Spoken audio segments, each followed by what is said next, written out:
Energy is so cheap that geothermal water is used to keep pavements and car parks snow-free during the winter. Having an endless supply of geothermal water means 99% of homes in Iceland are run on renewables. Hot water from the springs is cooled and pumped into the taps of nearby homes. Stefan Arnoldsson from the University of Iceland is an expert in geothermal energy.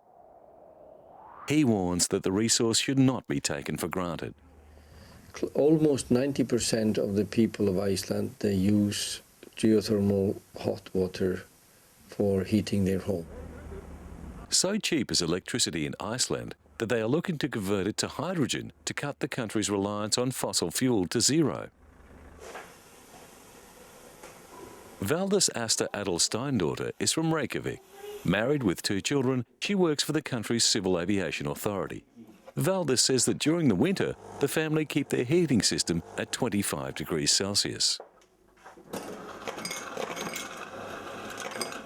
She thinks that Icelanders take water for granted, but she also considers her country's water to be the best in the world.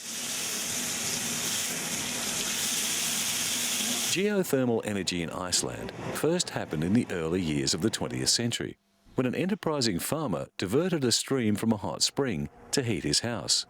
4 decades later, the hot water was piped to houses and swimming pools across the island. Blue Lagoon is Iceland's largest geothermal public bath. Opened in 1989, it has become an important tourist spot. Iceland's location on one of the Earth's major fault lines, the Mid-Atlantic Ridge, means the country is dotted with volcanoes and hot springs. Reykjavik Energy, Iceland's biggest energy company, runs the Hellisheidi power plant, which is still only partially completed. It's located in the centre of the country. This is our oil or our gold, so to speak. If we didn't have this energy, we would have to import fossil fuels to provide us with electricity. But there are plenty of other uses for cheap power, and the aluminium industry, which uses huge amounts of electricity in its production smelters, is already taking advantage of Iceland's lower power tariffs. The 3 operating turbines of Hellisheidi provide nearly half of Iceland's electricity. When completed, it will produce enough electricity to provide energy for the whole country.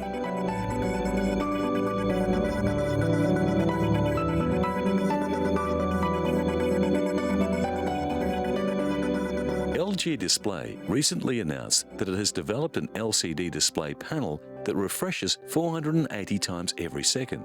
But what does this mean? Since flat panel display screens became popular, there has been a debate about the merits of 2 types of flat panel technology, liquid crystal or plasma. While the LCD panels had lower power consumption and better resolution, plasma screens had better contrast and could render fast-moving images more clearly. They could be made bigger too. Now, work done at the LG developmental labs in South Korea mean the company's soon-to-be-released True Motion display panels will have a much quicker response time, eliminating problems associated with fast-moving images. And scanning backlight technology has enhanced the LCD's contrast. LG launched a range of new display screens at this year's Consumer Electronics Show in Las Vegas. They stretch from the very thin picture frame unit to a 60-inch model. The company's 55-inch HD unit has an LCD screen that uses a different system of light-emitting diodes to deliver superior contrast. Another innovation is the separation of the screen from its signal processing electronics.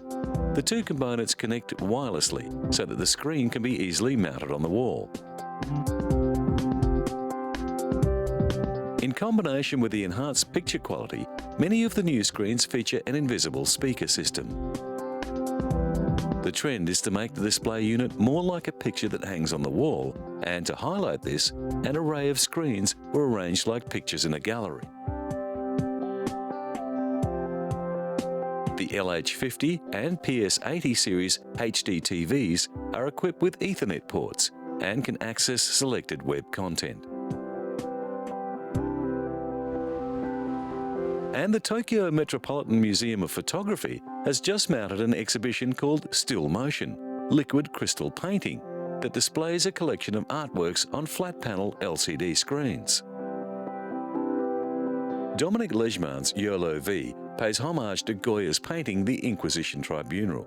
As the viewer approaches, his image is imported onto the screen.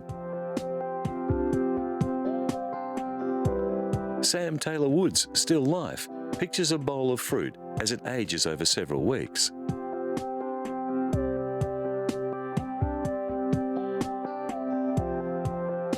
Yasumasa Morimura mimicked Vermeer's Girl with a Pearl Earring in his Vermeer study Looking Back by dressing up as the girl himself.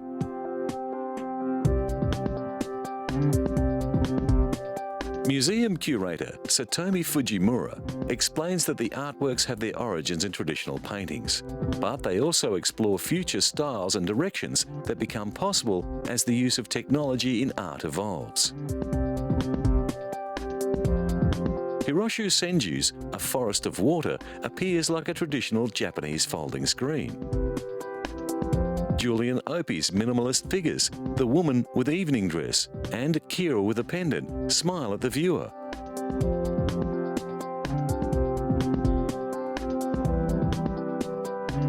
Shiyuki Kojima's rhythmic calm, Land of Sand expresses the constant shifting of the dunes in the wind. One room of the gallery is pitch black, and the LCD screens appear to emerge from the darkness, showing small scenes of moving life. The Tokyo Metropolitan Museum of Photography has always included film in its range of interests, but this LCD exhibition is a new development. It represents a fusion of the moving image and the more traditional framed art hanging on the wall.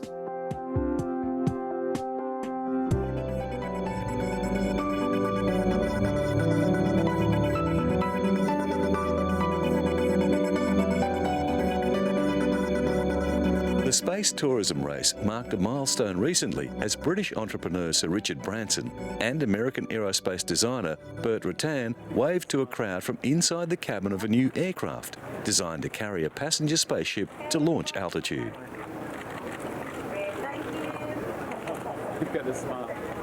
The White Knight 2 mothership was christened with champagne before a crowd of engineers, dignitaries and space enthusiasts at the Mojave Air and Spaceport in the high desert north of Los Angeles. That's my second accident. We hope to be able to start a program where we can try to fly people incredibly quickly around the world, from New York to Australia in less than 2 hours. White Knight 2 is the largest all-carbon composite aircraft ever built. It is the brainchild of Burt Rutan, who made history in 2004 when his Spaceship One became the first private manned aircraft to reach space. That historic spaceflight was accomplished with the help of White Knight 2's smaller predecessor, White Knight. Now the new mothership must undergo at least a year of rigorous flight tests. Retired American astronaut Buzz Aldrin and his wife also took part in the event. Well, I mean, the publicity benefit would accrue to whom? To me? No. I've been on the moon with Neil Armstrong. See, so I don't need the publicity. Next step is the completion of Spaceship Two, which will be flown by 2 pilots and carry 6 passengers.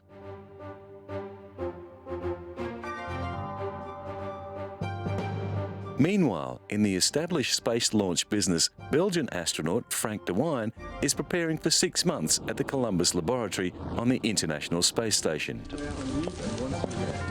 He will fly with Russian cosmonaut Roman Romanenko and Canadian Space Agency astronaut Robert Thirsk.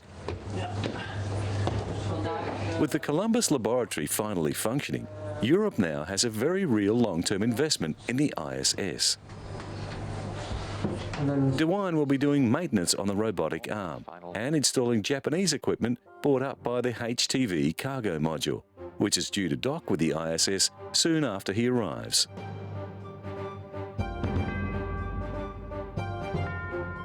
As well, he will be carrying out experiments for scientists back on Earth. What scientists are trying to determine is if microgravity influences our perceptions of parallel lines. Orientation is something that is very important also here on Earth, how people can orient themselves. Often all elderly people have problems with that, and by trying to measure the processes also in microgravity that are happening in our brain, scientists try to determine if they can find also cures for diseases here on Earth. In 2002, De Wijn spent 12 days in space aboard the ISS for ESA and Belgium's Odyssea mission.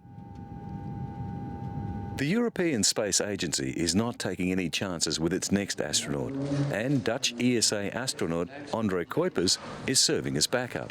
In support of the upcoming mission, NASA has already sent up a shuttle carrying supplies and equipment.